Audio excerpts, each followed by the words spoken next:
Banyak yang salah mengartikan apa itu birahi dan oper birahi.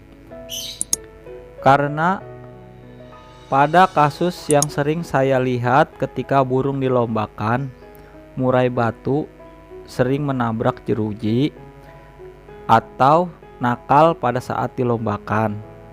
Sebenarnya itu bukanlah birahi, tetapi faktor dari settingan yang berlebihan atau istilahnya yang sering kita sebut kekencengan. Untuk menampilkan murai batu pada saat kita lombakan agar kerja secara maksimal, kita harus memerlukan murai batu itu menjadi birahi. Birahi di sini bukan berarti birahi yang berlebihan seperti oper birahi. Jadi kita harus membedakan birahi dan oper birahi. Burung yang sudah mempunyai birahi akan terlihat gacor dan akan sering mengeluarkan tembakan apabila birahinya pas dengan karakter si murai batu yang kita rawat. Agar murai batu memiliki birahi, maka kita perlu memberikan yang namanya ekstra puding. Untuk sementara, mari kita hilangkan pemikiran tentang settingan pada murai batu. Karena jika sobat kicau mania yang baru belajar main murai langsung mempelajari tentang yang namanya settingan, maka akan merasa bingung. Karena banyak video-video dari master-master murai memberikan settingan ini dan pola perawatan seperti ini, maka sobat kicau ikutin. Lalu melihat video lain, sobat kicau mania pun menerapkannya. Jadi sobat kicau mania akan bingung mau pakai yang mana. Menurut saya, belajarlah tentang birahi murai batu yang kita rawat. Saya akan memberikan contoh.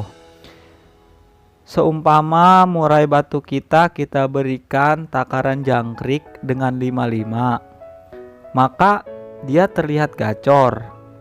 Nah, kita rawat seperti itu secara konsisten. Maka ketika birahi murai batu naik, timbullah sifat fighter dari si murai batu itu. Dan murai batu terlihat lebih waspada dan sering merespon terhadap suara-suara yang mengganggu pada si murai batu tersebut. Jika sudah kita berikan jangkrik 5 pagi dan 5 sore, si murai batu belum menunjukkan birahi, maka esoknya kita tambahkan sedikit keroto pada pagi hari. Lalu kita perhatikan reaksi si murai batu tersebut dalam jangka 2 hari, apakah pemberian keroto tersebut itu menimbulkan efek murai batu menjadi gacor atau tidak. Jika pemberian keroto belum menunjukkan hasil, maka kita naikkan jangkriknya menjadi 77 pada minggu berikutnya. Lalu kita lihat hasilnya. Jika ada perubahan pada murai batu kita, berarti murai batu kita akan naik birahinya pada takaran jangkrik 77. Dari situlah kita dapat mengetahui karakter murai batu kita. Oh, ternyata murai saya gacor dengan takaran jangkrik yang rendah. Bisa juga, oh ternyata murai batu saya berikan jangkrik 77, dia mulai birahi dan lebih gacor. Jadi kesimpulannya, ada murai batu yang ketika diberikan ekstra puding rendah tetapi birahinya sudah naik. Ada memang yang harus diberikan ekstra puding yang lebih banyak, baru muncullah birahi si murai batu tersebut.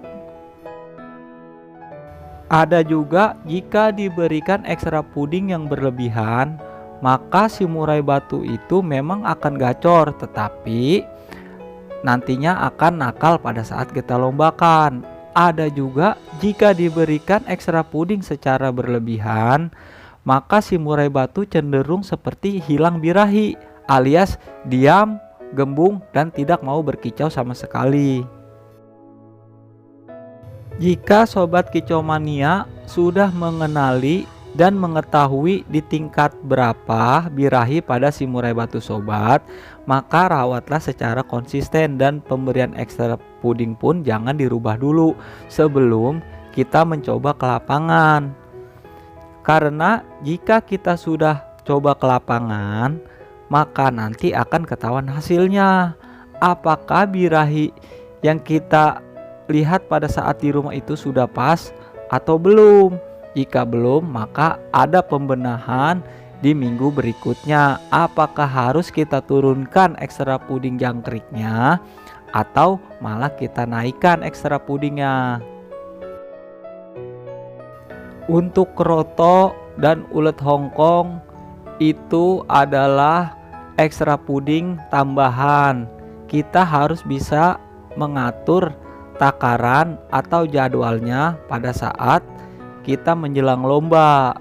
Jadi misalnya murai batu saya cocok dengan pemberian keroto seminggu sekali, UH cukup 2 ekor saja pada saat di lapangan, atau UH-nya cukup 5 ekor pada saat di lapangan. Ada juga murai batu tanpa UH tetapi hanya pakai keroto. Dengan kita mengetahui tingkat birahi pada murai batu kita, maka kita akan lebih mudah untuk menampilkannya pada saat di lapangan. Tetapi birahi pada saat di rumah belum tentu pas pada saat di lapangan, karena ada murai batu birahi pas di rumah, tetapi ketika ketemu lawan maka birahinya akan naik secara drastis. Dari birahi tersebut akan menimbulkan emosi pada saat ketemu lawan. Jadi orang salah mengartikan antara birahi dan emosi, sedangkan emosi itu timbul setelah murai batu memiliki birahi. Jika birahinya berlebihan, maka emosi pun akan berlebihan. Jadi untuk sementara buat sobat kicau mania yang belum mengerti, coba kita pelajari dari birahi pada murai batu kita. Kadang ada murai batu di rumah hanya diam, padahal birahinya sudah pas apabila kita bawa ke lomba. Jadi jangan kita buat pertanyaan, "Om, burung saya kok hanya ngukluk saja atau bunyi hanya monoton pada saat di rumah," tetapi murai batu itu belum kita coba pada saat ke lapangan. Kita belum tahu hasilnya. Setelah kita untuk mencoba ke lapangan, barulah kita tahu hasilnya. Jadi sobat kicau mania harus tahu terlebih dahulu tingkat birahi dari si murai batu yang dirawatnya. Apakah kurang birahi ataukah birahinya terlalu berlebihan? Setelah mengetahui, baru kita tahu nanti pada titik birahi di manakah si murai batu kita akan kerja secara maksimal pada saat di lapangan.